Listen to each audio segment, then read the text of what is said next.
بسم اللہ الرحمن الرحیم۔ پچھلے ویلاگ سے ایک ٹاپک شروع کیا ہوا ہے کہ بہترین معاشرے کا قیام کیسے عمل میں آ سکتا ہے۔ ہمیں کسی اور کی مثالیں لینے کی ضرورت تب پیش آئے جب ہمارے پاس قائد موجود نہ ہوں، راہبر موجود نہ ہو، کتاب موجود نہ ہو، کوئی راہ دکھانے والا موجود نہ ہو۔ ہم مغرب کے لوگوں کی یا کسی اور شخص کو کامیاب تصور کر کے ہم کسی اور کو تو تب اس کا راستہ اختیار کریں جب ہمارے پاس اپنا کوئی عمل موجود نہ ہو۔ پچھلے ویلاگ میں نے مسلمانوں کے اس معاشرے کے قیام کے لیے آقا صلی اللہ علیہ وآلہ وسلم کا طرز عمل بھی بتایا کہ نبی کریم صلی اللہ علیہ وآلہ وسلم نے جب ہجرت کی تو کیسے مدینہ شریف میں آ کر ایک معاشرے کے قیام کے لیے ایک دوسرے کو ہاتھ پکڑا کر ایک دوسرے کو کیسے مسلمان کا بھائی قرار دیا اور کیا عمل اختیار فرمایا، اس پر قرآن مجید کا کیا رد عمل ہے، تو وہ سارا معاملہ آپ کے سامنے رکھا گیا تھا۔ آج اس کی ایک اور کڑی کہ آقا صلی اللہ علیہ وآلہ وسلم سے پوچھا گیا۔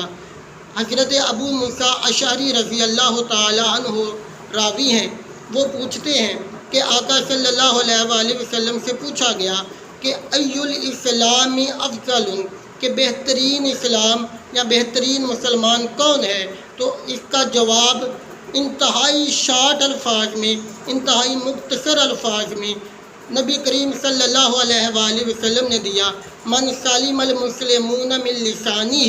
و یدہ، کہ مسلمان وہ ہے اور بہترین مسلمان وہ ہے جس کے زبان اور ہاتھ سے دوسرے مسلمان محفوظ رہیں۔ اب یہ ایک انتہائی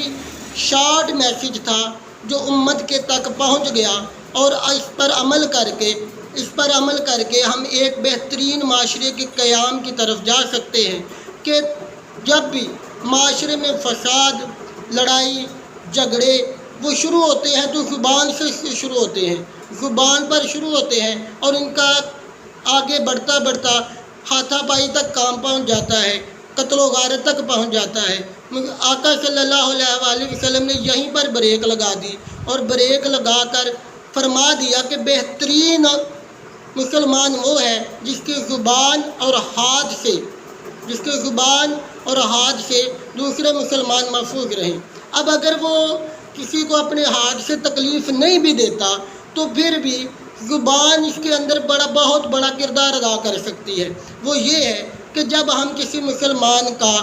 اس کی غیبت کرتے ہیں، اس کی برائی کرتے ہیں، اس پر بہتان لگاتے ہیں، اس سارے عمل کو روک دیا آقا صلی اللہ علیہ وآلہ وسلم نے کہ مسلمان وہ ہے اور بہترین مسلمان وہ ہے جس کی زبان اور ہاتھ سے مسلمان محفوظ رہے، نہ زبان سے اس کو کوئی تکلیف پہنچے نہ ہاتھ سے تکلیف پہنچے۔ تو ہمارے لیے یہ بہترین طرز عمل ہے۔ میں انشاءاللہ اسی طرز عمل کو آگے لے کر چلوں گا اور میں یہ باور کروانے کی کوشش کروں گا کہ ہمارے لیے بہترین جو عمل ہے وہ آقا صلی اللہ علیہ وآلہ وسلم کی زندگی ہے، قرآن پاک ہے اور اللہ کا دیا ہوا راستہ ہے، اور جس پر مصطفیٰ کریم علیہ السلام نے چل کر بتایا ہے۔ ہم مغرب کے لوگوں کو فالو کیوں کریں، ہم کسی اور کو فالو کیوں کریں، ہم کسی اور مذہب کے لوگوں کو فالو تب کریں جب ہمارے پاس کوئی اپنا راہبر موجود نہ ہو، جب ہمارے پاس اپنا کوئی راستہ موجود نہ ہو، ہم تب کسی اور کو فالو کریں۔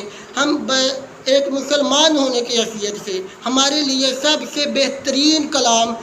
قرآن پاک ہے اور بہترین زندگی مصطفیٰ کریم علیہ السلام کی ہے۔ دعا ہے اللہ تبارک و تعالی ہمیں قرآن پاک پر پڑھنے کی اور اس پر عمل کرنے کی توفیق عطا فرمائے اور مصطفیٰ کریم علیہ السلام کے بتائے ہوئے راستے پر چلنے کی توفیق عطا فرمائے۔ آمین ثم آمین۔